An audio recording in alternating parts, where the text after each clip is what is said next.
এক্সেলে কিভাবে filter add করবেন এবং ফিল্টারের সুবিধা কি সেটা নিয়ে আজকে একটু আলোচনা করব। আসুন তাহলে শুরু করি।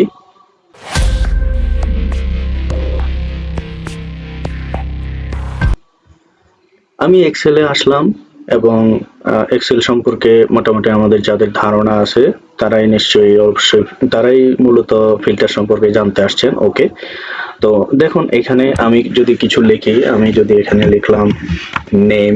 ওকে, আমি নেম লিখলাম এবং এখানে যদি আমি ডেজিগনেশন লিখি,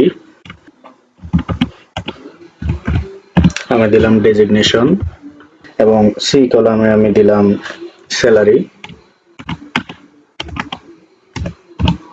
ওকে, এখন আমাদের এখানে নেম আসবে। এখন আমি এখানে দিলাম কামাল, তারপরে এখানে আমি দিলাম জামাল, এখানে আমি দিলাম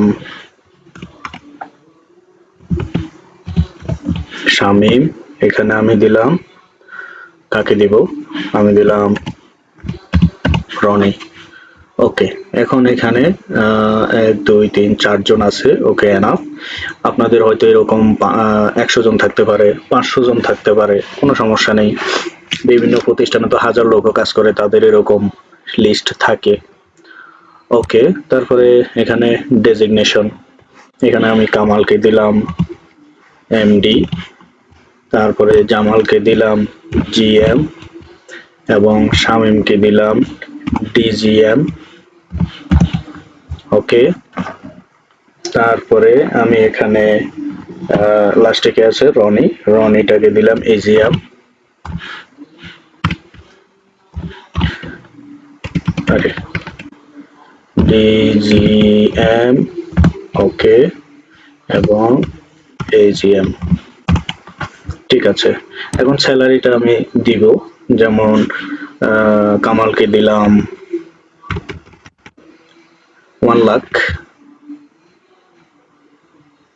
ওকে, এবং জিএম কে আমি দিলাম 75,000।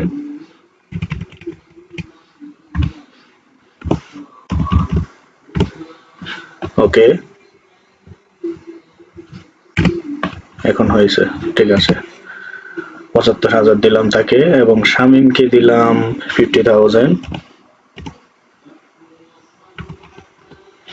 ওকে, আর একে দিলাম 25,000।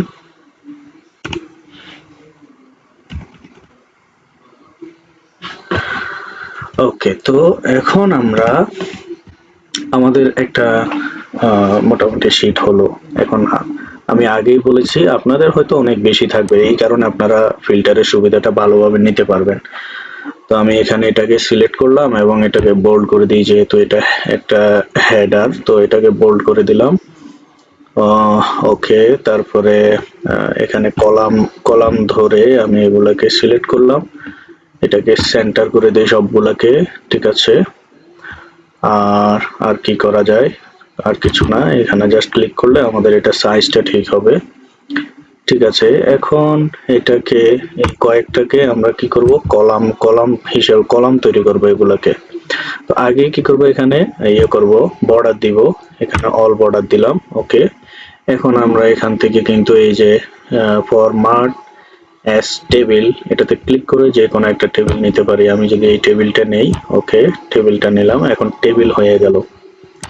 তো এখন কিন্তু আমার এখানে অটোমেটিক ফিল্টার হয়ে আছে, ফিল্টার হয়ে গেছে অটোমেটিক।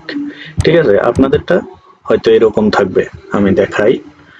এখান থেকে এটাকে এই যে উঠাই দিলাম, এরকম থাকবে। এখন আপনারা এরকম থাকলে কিন্তু সিঙ্গেল সিঙ্গেল ডাটাগুলো বের করতে পারবেন না। অর্থাৎ আমার আমার যদি শামীমের ডাটাটা লাগে, এখন শামীম কই আছে, মনে করেন যে 1000 জনের ভিতরে শামীম মনে করেন যে 900 বা 980-র মধ্যে আছে। এখন আমার পক্ষে কি এখান থেকে গিয়ে 980 নাম্বার পর্যন্ত এইভাবে গিয়ে কি চেক করা সম্ভব? না, চেক করা সম্ভব না। তাহলে আমরা কি করব, এখানে এগুলোকে আমরা অল সিলেক্ট করে দিয়ে আমরা এগুলোকে ফিল্টারে কনভার্ট করে ফেলবো।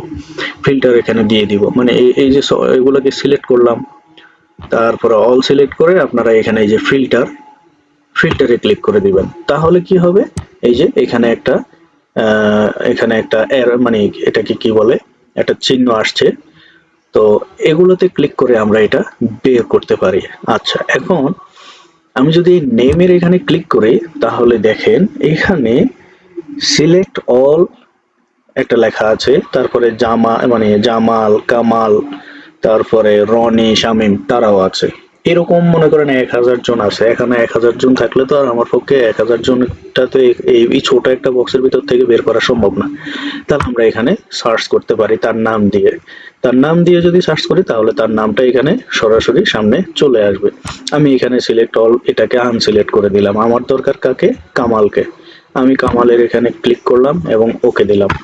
সো ফিল্টারে যখন কামাল লিখে সার্চ করলাম, তখন দেখুন এখানে কিন্তু কামালের ডাটা শো হচ্ছে। একইভাবে আমরা যদি কামাল বাদ দিয়ে অন্য কাউকে আমরা যদি সার্চ করে এখান থেকে বের করতে চাই, তাহলে বের করতে পারবো। আমি যদি শামিম দেই, শামিম দিলাম, তাহলে দেখেন এখানে কিন্তু শুধু শামিমের সকল ডাটা শো করছে। তো এইভাবে আপনারা এটার সুবিধা নিতে পারেন, এবং এটা খুবই একটা আমি মনে করি মাইক্রোসফট এক্সেলে সবার সময়টাকে মানে অনেক অনেক সময় বাঁচিয়ে দিল এই কাজটার কারণে। তো ভিডিও এই পর্যন্তই। এরপরে কোন টপিক নিয়ে ভিডিও দেখতে চান সেটা সম্পর্কে অবশ্যই কমেন্ট বক্সে জানাবেন, এবং ভিডিওটি ভালো লেগে থাকলে চ্যানেলটিকে সাবস্ক্রাইব করবেন এবং বেল আইকনটিকে চেপে দিবেন, যাতে পরবর্তী ভিডিওটা আপলোড হওয়ার সাথে সাথে নোটিফিকেশন পেয়ে যান।